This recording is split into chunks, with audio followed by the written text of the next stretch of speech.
Well, hello, everybody, and thanks for tuning in to the Storytelling Alchemist show here live on Wednesday nights. Pretty excited about our guest tonight. He'll be joining here very shortly. We're going to be speaking to Dimitri Moridis and about his book. I'm going to be pulling up just a screenshot of it's called Heaven in Your Spiritual Evolution. He co-authored this with Barbara Martin and himself, Dimitri Moridis. And so he should be coming on here shortly. But while we are on there, while we're waiting for him to jump on, there's been some things I've really been wanting to talk about. And I'm probably going to start doing a live show, like just a few minutes every day for a while. Because there's just some things that I just think that I just wanted to express to the world, so to speak, or on my show. But one of them is I've really been asking the question quite a bit lately. And I know all of you guys have asked this question as well. You know, you've worked really hard in your life and everything, you've just really been out there and put in the grind. And there's times where you feel like you're not putting in the grind. And there's times where you're down on yourself. And there's times where you're really excited or really happy about the things that are going on. And then you might ask the question, things start coming together. And then you might ask the question, what's the difference? Like, what did I change in myself that made this possible for me? And I started really pondering that question. And I posted this on Facebook probably a couple weeks ago, but there's a lot more to it. So there's a couple things in there. So we could talk about the law of attraction, but that's only a part of it. We could talk about how do I achieve or hit my goals, but that's a part of it. And there's just and I'm looking at back at my own personal life, and I'm just going to use that as an example to kind of talk about what I'd like to chat about tonight with that while we're waiting for our guest to come on. And basically this, as I've grown, I've always wanted this sense of adventure. I wanted to be out there experiencing life and just really, really enjoying it. I loved to travel and I loved history, and I just loved the idea of getting out there and seeing things all over the world. I wanted that since I was very young. And so I've pretty much had a good life when it comes to that kind of stuff. But then there was just things that were still not fully there. I wanted to have a nice home, and I wanted to have, all the things that everybody else wants in this world. And so one of the things I said, well, so why has some of these things just now started to come in? It's been steps, and it's like I'd get someplace and I'd be really happy with that, and then I would still feel a little unsettled, and I felt like I settled. I don't know if that makes any sense. And so so finally, probably over the last year, I've been refining the idea, and I know some of you will relate to this, is just valuing ourselves and knowing that we deserve. But our mind is programmed to say that that's selfish, that it's selfish to know that you deserve. And that's an incorrect way of thinking. Now, entitlement is a totally different story. So being entitled or feeling like you deserve something and you deserve it at any cost, meaning stepping on somebody to get it, that's incorrect. That's not going to get you anywhere, because there's this thing called karma that's called cause and effect. And so what we put out there comes back. But with that being said, knowing that you deserve the best of everything, that you and all the rest of us, by the way, everybody deserves the best of everything. Knowing that and knowing that you deserve it and valuing yourself, that is something that is powerful. And it empowers you to know what to accept and not accept. And this means not with bitterness, but knowing that you deserve the best relationship. You deserve somebody that understands you, gets you, and understands you on a very intimate level. And then you deserve that not just in romance, but you deserve that in friends and people that care about you and love about you and celebrate you. You deserve that in your own career, your job. So you might even be doing something job-wise or career-wise that you like, but you hate the environment and it's not healthy to you. And you deserve to be paid a wage that is living, so you can enjoy your life, do the things that you love doing, and really feel content and feel safe. You deserve all that. and you deserve the home, the safety, and the feeling of those things. And so this is what changed in me. I realized that there's a program, a codependent program. There's a program that says we don't deserve, and that people that have, that they're bad people, or we've been taught the narrative that don't be selfish and greedy. And you can know and value things and not be selfish and greedy. You can know that you deserve and not be a jerk. These are just things, but our mind automatically goes into this. We've been programmed to think this. We've been programmed to say we can't have this. We've been programmed to say that the world is not abundant. We've been programmed to think that there's not enough and that there is lacking. And so what is lacking is respect. So there's lacking respect for the earth, and there's lacking respect for ourselves. There's lacking respect for all of us. And so people that are successful and have a lot of beautiful things, they're that doesn't mean they're selfish people. There's a lot of good people out there. And these are the things that if we know we deserve and we have compassion for ourselves, and guess what? You're going to have compassion for other people. And so these are the things that our mind is out of balance. It's cross-purposing at all times. It's there's things where it's 1 foot on the brake and 1 foot on the gas, and we're wondering why things aren't happening for us. And so these things are really interesting, because we have to start thinking about why those cross purposes are there. Why do we feel like we don't deserve? Why do we feel like I don't have enough? I don't deserve to have enough. Why do I feel like I have to struggle? And so these are energetic things, by the way. These are things that we look internal in ourselves, because maybe your circumstances aren't there right now. But knowing that you deserve, meaning then you're going to start having the energy and the ideas and the movement. You'll feel and flow with the movement to achieve those things. So I get it. I've been in situations where I'm barely not sure I'm going to be able to eat ramen noodles, and with that being said, as I started working on my inner world and started working on myself and appreciating and gratitude, that took a process. This is something I started in 2006. And I technically started even earlier than that, but I really started focusing this in 2006 about working on myself. And just now, 15 years later, am I starting to see the benefits. I've been seeing it for a long time, but I'm just seeing now, am I getting to that place where I don't feel unsettled? I don't feel like I settled, those things. And so it took a long time to work on that. This is not an overnight thing. And that's one of the things that people don't realize. So they think they're going to put good intentions out there, but there's a program running in them that says, so I don't care how great your positivity is going on the surface. In the inside, if there's a grumbly old man or woman in there that's complaining about the world, guess what? All that positivity on the outside, that's the cross-purposing. You're going against yourself on how you're feeling, and you're ignoring it and not paying attention to it. And then you're trying to put all this positive stuff on top of it. That's like an upset child or an upset a hurt child, and you're ignoring that hurt and that pain going on in them, and paying attention to a movie instead. And so that inner child in you is needing attention. And so as you start loving it and it starts trusting you more, your energy, or what you attract or comes into your life, your way that you respond to the world, the way that you start looking at your relationships, the way you start looking at your career and everything else, that your job, whatever you have, will start to change. And so when you start looking at things, like one of the things that I've changed over the last year or two is that I was so frustrated with having my corporate jobs. And then I realized I'm good at it. So then I started saying, well, if I'm going to be doing this work, then I want to be in one where I'm allowed to be who I am with the respect and all that, and being paid what I felt I was valued at.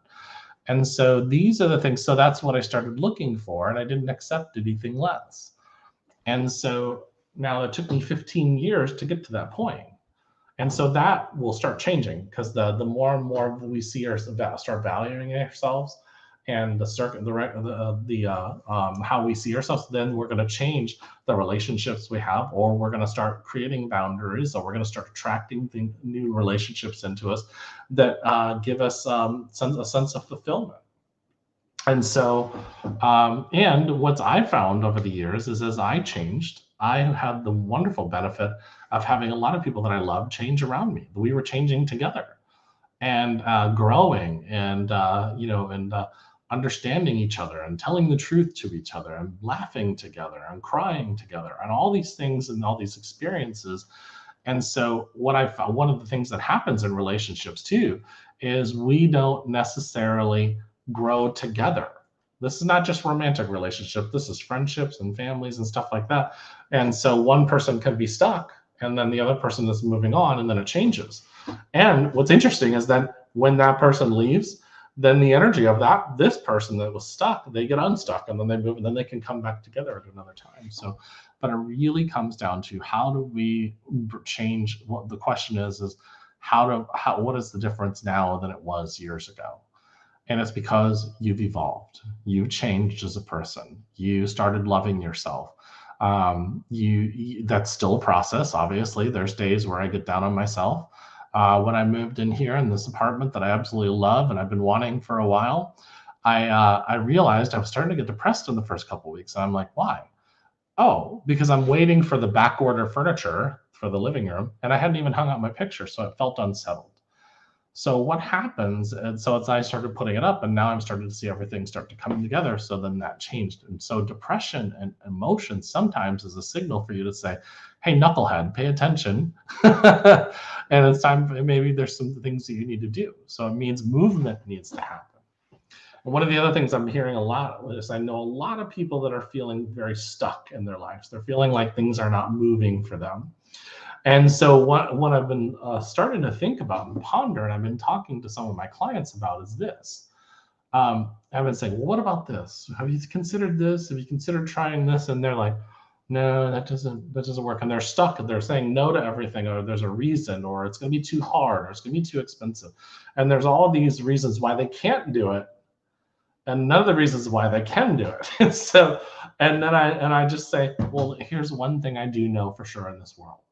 Nothing moves forward without you creating some kind of action. And so with that action, sometimes needs to be a leap of faith. And because you took a leap of faith for yourself, then things do start to move. And also, new ideas of new ways of thinking about and new ways of doing things are going to pop up. You're going to get inspired to want to go in other directions. And this is all because you just put your little toe, like remember as kids, we'd stick our little toe in the pool because we weren't sure how cold it was going to be. And then you stick your foot in there, and then you became like me, and I just dived in because I was like my friend's grandchildren. They're like, Cannonball. They're like this 8 years old. So when I was a kid, I was very much like that. Cannonball, just get it over with. And so, but what happens in life is as we continue, if we take these little leaps of faith, then things get easier. Then they get easier. But before, we were complacent. We were complaining about the way things are going. We were upset about the way things are going, all that kind of stuff. And so then you take this jump, whatever it is. Like I had a friend talking about how they wanted to go to school the other day. And I'm like, what are you going to do? And they're like, it's too expensive. And I'm like, well, I get that. And so I just recently in the last year decided to go back and finish my degree that I didn't finish when I was like in my 20s. And so one of my friends said to me, if as long as you've been talking about that, you could have already been done with that last year of college. And so I decided to go, and I know a lot of people said, well, you don't need it. You already have the skills. And then I've even decided to go on to get my master's in adult education. And I thought, maybe I don't need it. And what I do need is to complete what I started many years ago. And so, and those are one of the things. So I'm honoring myself and this dream that I had at such a young age.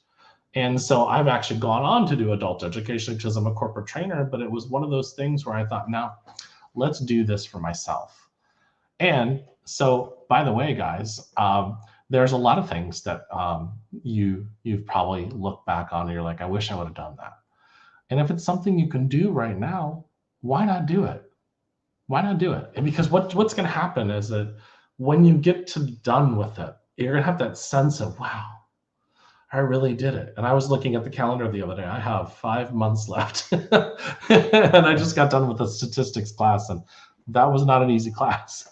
The other thing has been going back, and I'm sure you guys can relate to this, is I've been looking and saying, wow, I'm actually getting through this college. I'm actually getting the homework done and getting A's and B's. I'm not the dumb kid I thought I was. I'm not the person in high school that screwed off all the time, that never did my homework because I was avoiding it because it was too hard. And now as an adult, I get to look back and say, well, one of the reasons why things didn't go the way I wanted at such a young age is because I would avoid things that were hard. And as I've gotten older, I started facing things that were hard.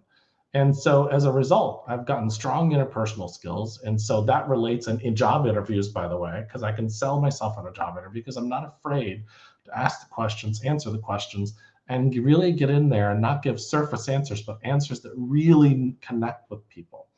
And so how did that happen? It didn't happen overnight. I had to start looking at myself.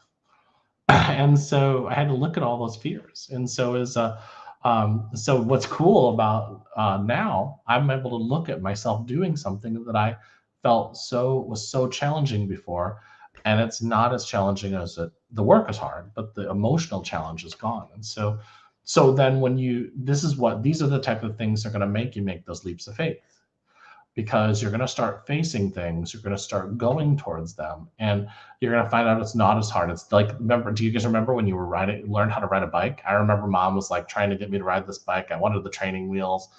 And so finally one day she said, I've got the back of your bike. She was holding on to it. And so I was scared, but I felt safe because my mother was there. And so I remember looking back, and she wasn't holding on to the bike. She held on to it for about a block, and then she let go. And I didn't fall until I realized she wasn't she wasn't holding on anymore. But then I got right back up and started riding. And the reason being is and then I came around the block, and she said, you just had to feel confident in yourself.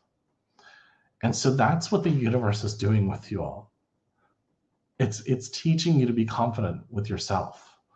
And when you can do that, this manifestation thing, it's not hard, because then you start aligning with your own soul and your heart, and you not looking for it to hold you anymore.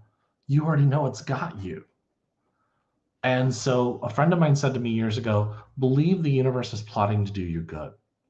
And they were just words then. And then I realized the universe is plotting to do you good. Everybody that's out there watching, everybody that's if you're aching and hurting in your heart and your stomach, you're not liking what you're doing, you feel stuck. Trust me when I tell you, the universe is just waiting, and it's there with all the abundance. And I know that sounds like fluff, and because when you're going through a hard time, it's not the easiest. But I can tell you, start believing in yourself. You don't have to believe in anything beyond, just believe in yourself, and start going out there and living that life that you really want to live, one step at a time. And if you're not in a good place right now, it means there's a part of you that says, hey, this is not for you. I was doing that in my last job, and then I had a regret. There's a really quick story. I think this is a really cool one. Years ago, I left training to go and run a mortgage company during the whole refi boom. And I was really just doing it because I was young, and I thought, oh, a lot of my friends are making a couple $100,000 a year. Let's go do it. I wasn't happy. I was actually pretty miserable. And I worked my way up to VP of this company. And what ended up happening, this is the biggest, coolest thing. And I always thought that was I had this regret, thought that was like the dumbest thing I ever did professionally. And so I would just kind of forgive myself for it. Well, and then my last job before the one I have right now at an accounting firm, I felt there was parts of it I really liked, and there's parts of it that really frustrated me. And then I felt like at the end, it was time for me to go. And I thought, that was a really hard job. And so the current job I have, if I didn't have that mortgage experience, if I hadn't have done the things that I did at the accounting firm, and if I hadn't had all the experience with coaching and developing people, for both my business and training, I wouldn't have gotten this job, the one that I'm actually really liking, because it aligns with everything I do spiritually and professionally, and lines up with everything that I like. And so here's the key thing. So all those things you're going through right now are preparing you for the time that you're really going to like. And so those things that's going to humble you, make you feel confident in yourself, make you feel grateful about things. And so you're being prepared. You're in college right now, and you're being prepared for that one time. And that sounds like foo-foo, but it's true.